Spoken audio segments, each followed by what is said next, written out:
Vous suivez la Fondation Maloa Télévision. Bonsoir chez vous et bienvenue dans cette grande édition du journal d'information. Madame, Messieurs, sur ces plateaux, nous avons encore une fois le réel plaisir de recevoir un de notre invités qui sera de la partie avec qui nous allons échanger de multiples questions liées à l'actualité. Dr Elvis Mouzemi, cadre de la société civile des actions pour le réveil de la nation. Bonsoir, docteur. Bonsoir, messieurs les journalistes. Nous allons partager ces plateaux avec vous dans le sens de pouvoir débattre et argumenter sur les différentes questions et être à l'actualité. Merci. Il s'agit de la RDC. Nous sommes contents de partager avec vous. Merci beaucoup. Débutons encore une fois ce journal avec cette courte information. La Cour constitutionnelle a renvoyé au 16 octobre 2023 l'affaire relative du parc agroalimentaire de Bukangalonzo suite à l'absence de l'ancien Premier ministre Augustin Matata Ponyo et ses avocats ont sollicité une remise de 15 jours car leur client est malade et a l'impossibilité de se remettre ou de venir se présenter. Ces moyens de défense, le procureur général s'est imposé ou encore s'est opposé à cette demande qu'il qualifie de manœuvre dilatoire initiée par le prévenu. Et autre chose à présent, l'opposant Martin Fayoulou exhorte le président de la République à prendre conscience de la gravité de la situation et à cesser de jouer avec le fait. Le président de décider est allé plus loin jusqu'à imputer les violations de droits de l'homme à l'endroit perpétrées dans l'Est de la République démocratique du Congo, plutôt à l'endroit des FARDC. Suivez donc cet extrait choisi par Ruth Dinonzei. Ce qui est pire, c'est que ce ne sont pas tous ces groupes armés, ivres du sang congolais et des minéraux du Congo, qui ont tué comme ils le font depuis plusieurs années sans crainte de représailles. Ce ne sont pas non plus les agresseurs rwandais et leurs supplétifs du M23 qui ont violé, massacré, incendié les villages et sommé les Congolais à fuir leurs terres, comme ils le font depuis plusieurs années déjà. Mais ce sont les militaires de la garde républicaine congolaise qui ont froidement et lâchement massacré nos compatriotes qui voulaient tout simplement manifester pour dénoncer l'occupation de notre territoire par le Rwanda, tout en regrettant vivement la passivité des forces de la MONUSCO. J'aimerais tout de même prodiguer un conseil à M. Félix Tshisekedi. Prenez la mesure de la gravité de la situation et arrêtez de jouer avec le feu.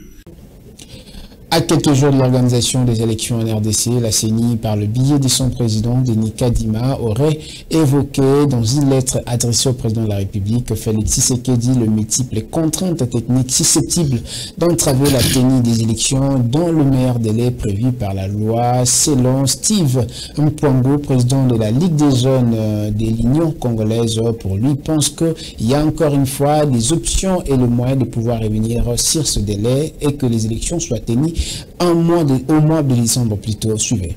En ce qui concerne les élections de décembre 2023, c'est vrai que récemment, le président de la CENI, M. Denis Kadima, a essayé d'évoquer quelques contraintes techniques, mais aussi sécuritaires, ce qui est tout à fait évident. Et même, nous pensons qu'en dépit de ces contraintes-là, les élections doivent se tenir en décembre 2023. Et le chef de l'État a de manière solennelle rassuré à la population de la tenue en décembre 2023 de ces élections-là. Donc, je pense que les doutes à ce niveau-là n'a plus sa raison d'être. L'équivoque à ce niveau-là est levé. Donc, en dépit de ces contraintes, je pense que nous devons aller aux élections et les partis politiques Union congolaise est prêt pour ces élections-là. Nous avons travaillé d'arrache-pied et avons aligné les candidats à tous les niveaux, au niveau national, provincial et communal, et dans des provinces, à Kinshasa et au Congo central. Je pense que nous travaillons déjà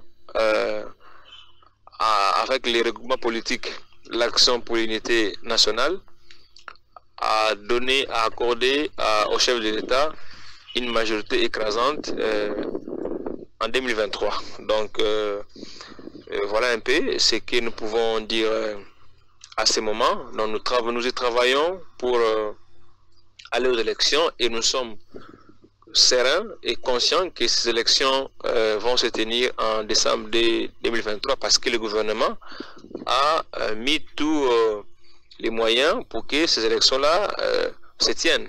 Donc il n'y a pas d'excuse à ce niveau-là. Après l'expiration de l'ultimatum lancé au M23, plusieurs voix s'élèvent sur le non-respect du cantonnement proposé par les chefs de l'État-major de force de l'EAC. À ces sujets, Trésor Kalala, cadre de AADC, affirme qu'il est temps de prendre une option militaire sévère. Il a dit lors de son passage à l'émission Grande Analyse. Suivez. Le président de la République, du haut de la tribune des Nations Unies, il a été clair. Il a dit, ça suffit. 10 millions de morts, c'est trop. Ça suffit. Donc, il est temps que ces théâtres-là puissent prendre fin.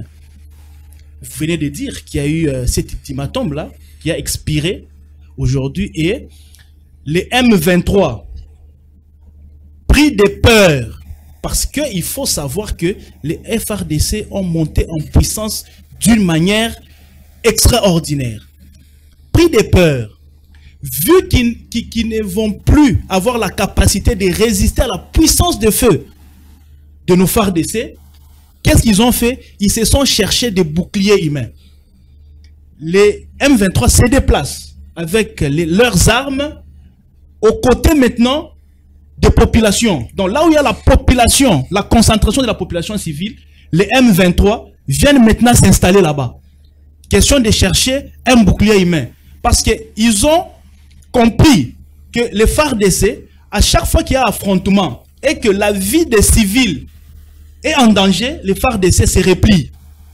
Et ils ont compris ces jeux-là, c'est comme ça qu'ils nous donnent ou qu'ils nous mettent encore dans ces pièges-là, d'aller encore se rapprocher de la population pour que les FARDC n'attaquent pas pour peur de mettre nos civils en danger.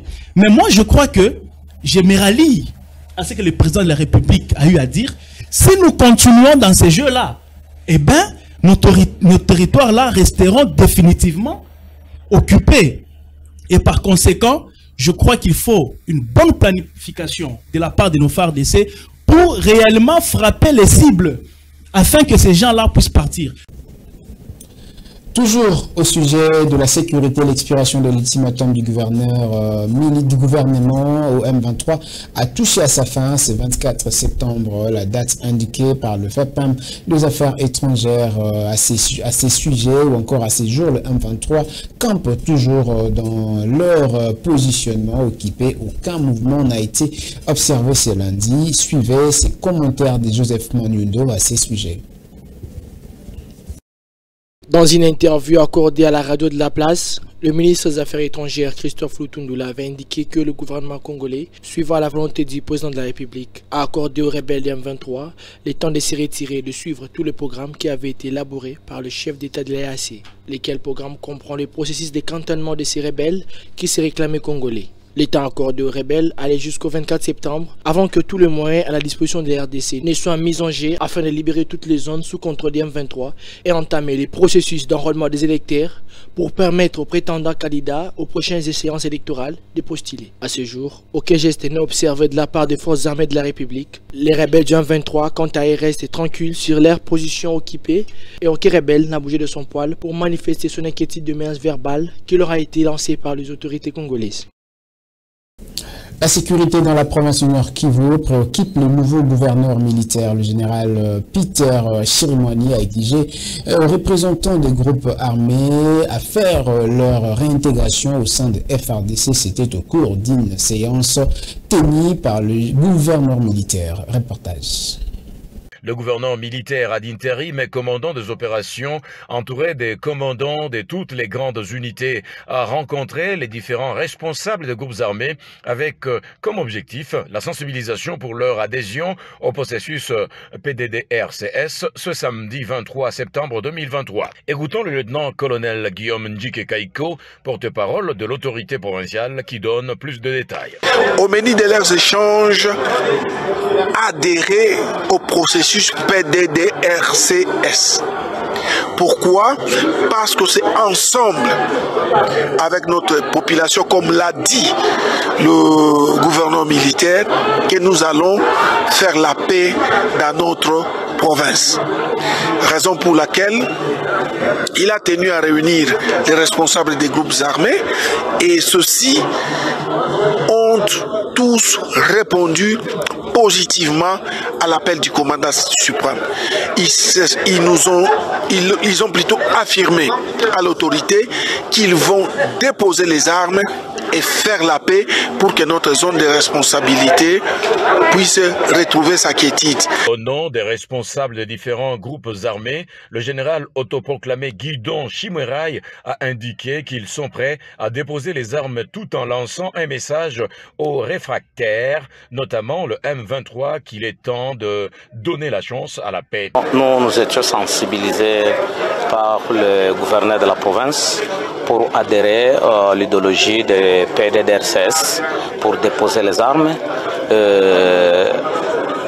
Après déposer les armes et faire la recherche sociale.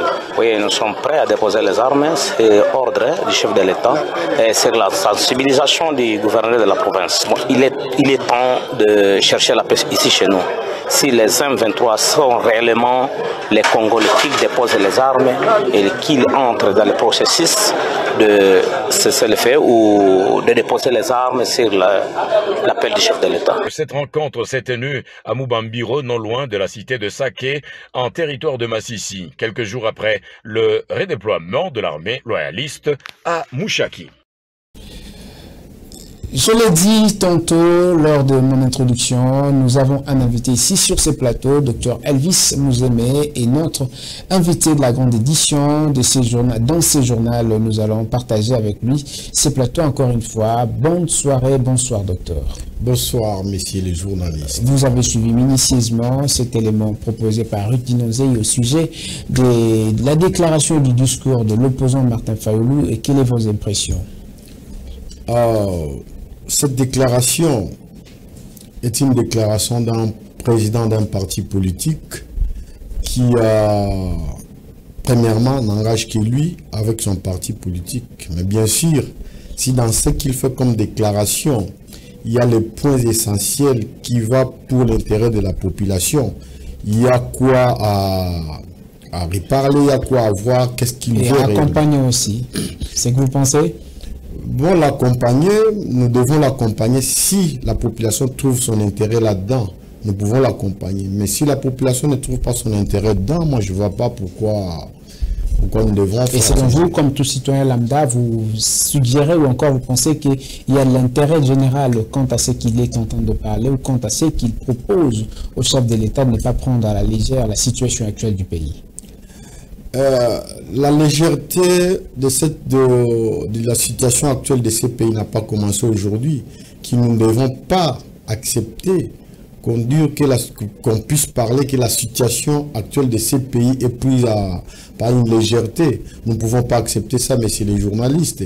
Moi, je pense qu'il y a des propositions concrètes, s'il y a des propositions pour relever cette nation, auprès du président de la République, auprès du président de la République, mon aîné Martin Fayulu est mieux placé. Le président de la République, c'est son ami. Ils se connaissent très bien et mieux placés à faire des propositions concrètes.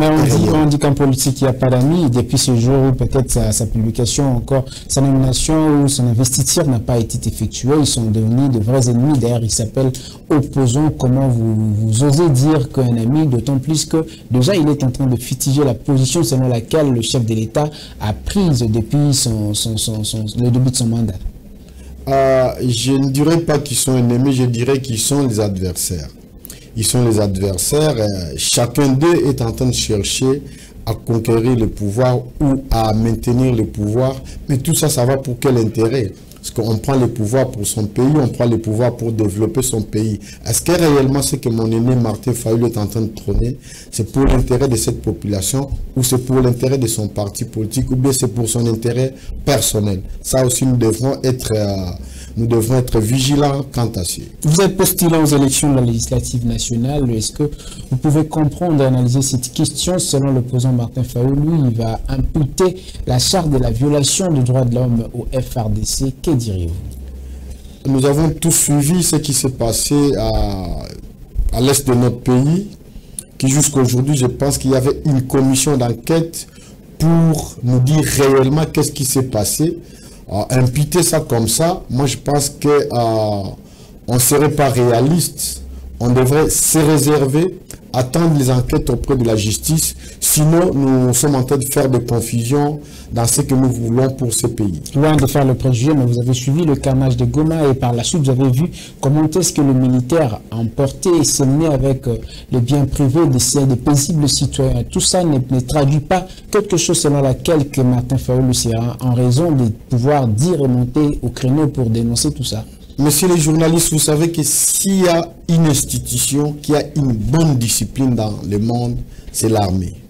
S'il y a une institution dont le partisan ou les fonctionnaires doivent être bien disciplinés, c'est l'armée. Mais est-ce que vous soutenez le fonctionnement de notre armée actuellement? Le fonctionnement de l'armée congolaise, il y a quoi à revoir là-dedans?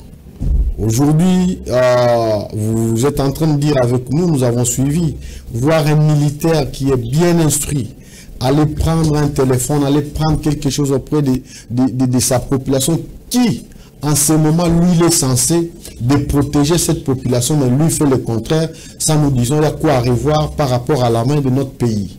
On va peut-être pas finir avec cette question, mais avant de vous retenir encore une fois pour prendre quelques éléments avant d'achever notre journal, vous avez suivi Corneille Nangaa après sa dernière sortie médiatique qui aurait peut-être dit des choses de vérité très graves en l'endroit de ses pouvoirs depuis son investiture du président de la République Félix Tshisekedi. Est-ce que, en tant que citoyen, mais notamment en tant qu'aspirant à la politique, comment voyez-vous et qu'est-ce que vous pouvez essentiellement émettre comme point de vue? Monsieur Corneille Nangaa, qui a dirigé la centrale électorale de ce pays, il devrait être conséquent dans ce qu'il est en train de dire. Il ne doit pas distraire cette population. Il ne doit pas venir avec des propos pour chercher à se faire entendre auprès de qui que ce soit. Moi, je pense qu'il avait tout son temps de faire tout ce qu'il est en train de faire dans ce pays. Là, pour moi, en tant que citoyen congolais, tant que défenseur des droits de l'homme et tant qu'acteur de la société civile, je trouve que ce sont des manœuvres qui, nous trouvons que ce sont des distractions, que lui sait pourquoi il est en train de faire ça. Moi, je pense qu'il n'est pas le moment de distraire cette population, que lui, à son temps, lorsqu'on lui demandait de bien nous dire les choses, il avait déjà fait tout ce qu'il pouvait faire. Aujourd'hui, le pays est en marche. Nous voulons avoir cette population, être à l'aise, bien vivre, que de venir avec des propos pour nous distraire. Et dans tout ce que mon frère Corneille Nangaa, qui est citoyen congolais comme moi, est en train de faire comme déclaration. Son objectif, c'est quoi? Quelle est la part de la population dans tout ce qu'il est en train de faire comme déclaration? Il a dit son objectif, c'est de dire la vérité. Il veut dire la vérité auprès de qui? Et la vérité sur quelle matière, sur quel propos? Nous attendons. Il veut dire sur la matière dont il était compétent. Ah, sur la matière dont il était compétent à son temps. Et qu'il avait fermé la bouche à son temps pour dire la vérité. Il avait quel char de combat devant lui pour dire la vérité à son temps. Et aujourd'hui, il veut dire la vérité. Pour que ça sert à quoi? Et ça va servir à qui? Question publique, je vais encore vous retenir un peu quelques minutes, docteur Elvis Muzeme, merci beaucoup. Mais dans le souci de communier avec sa base de la commune de Kimbantseke, le coordonnateur du regroupement A3A, Gérard Kaja, a effectué ce samedi dernier une descente. C'était dans le but de pouvoir discuter avec le citoyen de sa base, mais notamment en ce qui concerne le vrai problème lié à la situation sociale. Alexandre Ponlé-Camoria pour le reportage. Accueilli par une foule immense venue de partout pour la circonstance de la rencontre, avec sa base de Kimbantseke, le coordonnateur de l'ASBEL A3A, Gérard Kaja, a réuni les habitants de cette municipalité qui ont révélé devant la presse plusieurs désidérata qui gangrènent leur communauté. Je suis venu partager avec des mamans qui étaient en difficulté par rapport au débit. Ils m'ont appelé, ils ont dit notre fils doit revenir nous accompagner pour que certains enfants qui n'avaient pas encore commencé l'école puissent rejoindre l'école. Il faut noter que cette rencontre intervient dans le cadre de redynamisation et assistance du coordonnateur à la population de Kimbantseke. Les pouvoirs publics autour de la population pour mettre la propriété. Il y a une part de responsabilité de nous, les habitants de ce quartier, et aussi la responsabilité de l'État pour trouver les mécanismes d'accompagner la population pour lutter contre cette salubrité.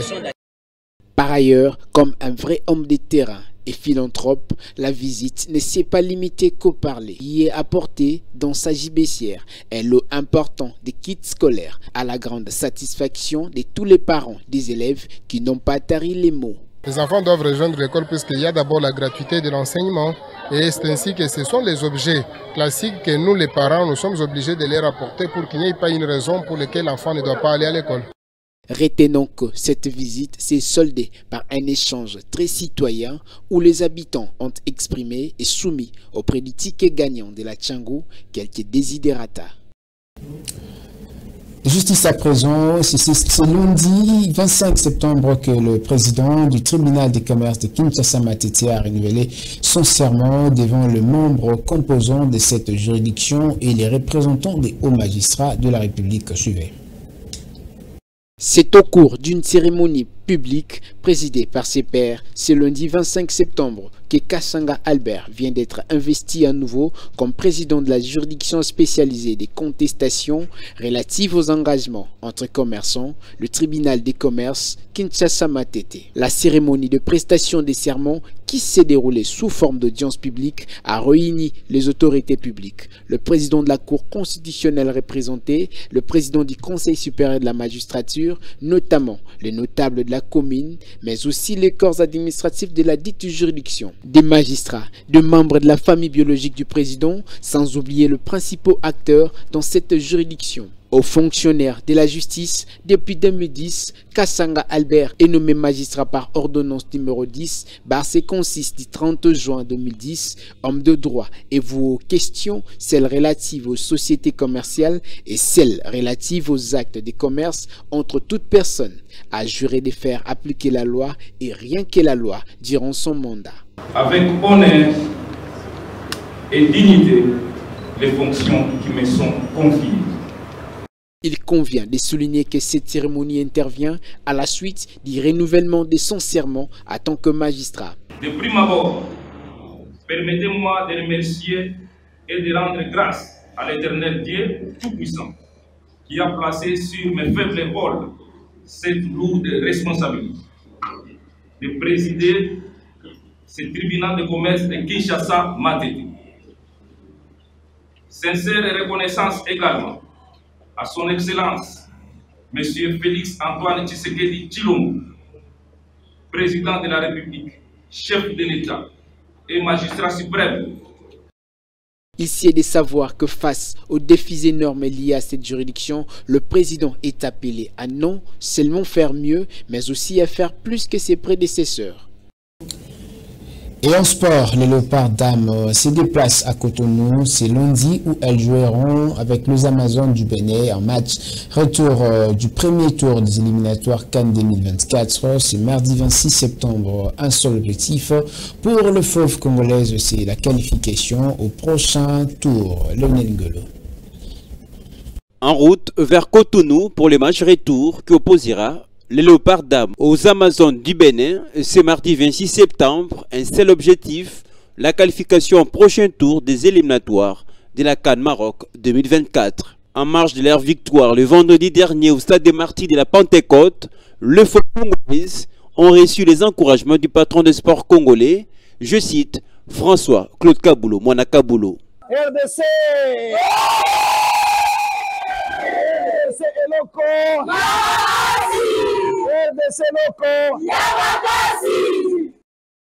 Selon le ministre des Sports et Loisirs, il n'y a aucune différence entre les messieurs et les dames. Tous méritent la même attention. Basi na mibali statut ezaka ndenge. Na kombo premier ministre na biso boyebi esama Konde. Hier, nous avons une réunion vendredi, nous avons une réunion avec le ministre. Il y a 4 réunions. Alors, il faut le gouvernement la représenter. Rappelons que la RDC a battu sur le score de 2 contre 1 en match aller avant celui du retour prévu ce mardi à Cotonou.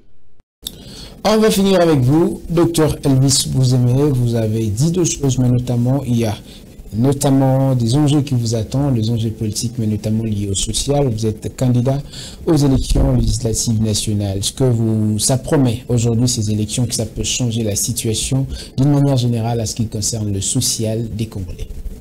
Oui, merci.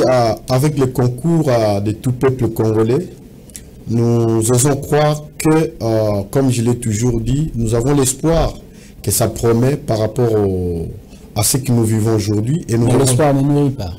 Bien sûr, mais nous ne devons pas perdre espoir. Mais c'est les journalistes, nous devons toujours garder espoir, parce que c'est ça aussi, nous devons avoir confiance envers nous-mêmes et pour donner des meilleurs pour cette nation. Et nous osons croire ceux qui seront élus prochainement vont mieux faire pour ce pays, pour cette nation. Et avec le concours de tout peuple, voire même le peuple africain, je pense que le Congo peut garder encore espoir et nous espérons un Congo meilleur. En tant que politique, écoutons le discours aujourd'hui des politiques, notamment jusqu'à aller à la campagne électorale. Croyez-vous qu'il y aura une conquête de la victoire par rapport à ceux qui attendent réellement pouvoir venir changer les choses, ou nécessairement la population doit faire face à des gens qui viendront dire des choses et montrer, brandir ce qu'il y a des miettes qui les ont volés pour qu'ils reviennent encore une fois avec des discours déjà consommés et à cette logique ancienne? Et c'est à cette population, il est temps maintenant à cette population de comprendre que la mise en pratique de discours devrait être une réalité. Et voilà l'occasion pour que cette population ne puisse plus pleurnicher, pour que cette population ne puisse plus déclarer quoi que ce soit, à faire un bon choix. C'est le moment. C'est le moment pour vous pour nous qui serons devant les urnes, de faire un bon choix, pour espérer encore un Congo meilleur pour l'avenir de cette population, afin que les difficultés que nous avons vues dans le cycle électoral passé, que ça ne revienne plus. Et voilà l'occasion pour la population congolaise de faire un bon choix pour votre avenir. Vous avez peut-être oublié une occasion pour vous aussi qui allez peut-être auprès de ces électeurs pour que vous fassiez ce que vous avez dit et qu'ils puissent réellement concrétiser le rêve à tant rêvé. Tout à fait logique. Vous avez complété justement. Merci. Là, je m'excuse. Cette population est fatiguée de discours. Et ça nous met devant des difficultés. Nous devons tourner nos icônes. Qu'est-ce que nous devons dire à cette population? Et pas seulement qu'est-ce que nous devons dire à cette population. Qu'est-ce que nous ferons demain si XY Congolais est élu pour les changements dans ce pays? Et cette population, nous l'appelons à la vigilance. Vous appelez la population à la vigilance, le message est passé. Merci beaucoup. Et lui, c'est Elvis Bouzemé, c'est un cadre de la société civile, société civile pour les actions et pour le réveil de la nation, SCARN en sigle. C'est par ici que nous mettons un point final, mesdames, messieurs, à cette grande édition d'aujourd'hui. Encore une fois, nous vous disons merci d'avoir répondu présent à notre invitation. Merci, messieurs les journalistes, pour cette marque de considération envers moi. Je pense que le plaisir, c'est plus chez moi de m'inviter sur ce plateau qui est consommé dans tout le monde. Merci. Je vous remercie, Congolaises et Congolais qui nous suivent en ce moment devant votre plateau. Un grand plaisir pour moi. Le meilleur est à venir. Merci beaucoup, mesdames, messieurs. C'est par ici que s'achève complètement cette édition d'information sur la FM Télévision. Vivez 100 ans, vivez 1000 ans en compagnie de programmes de la FM Télévision. Ce journal est terminé. Merci.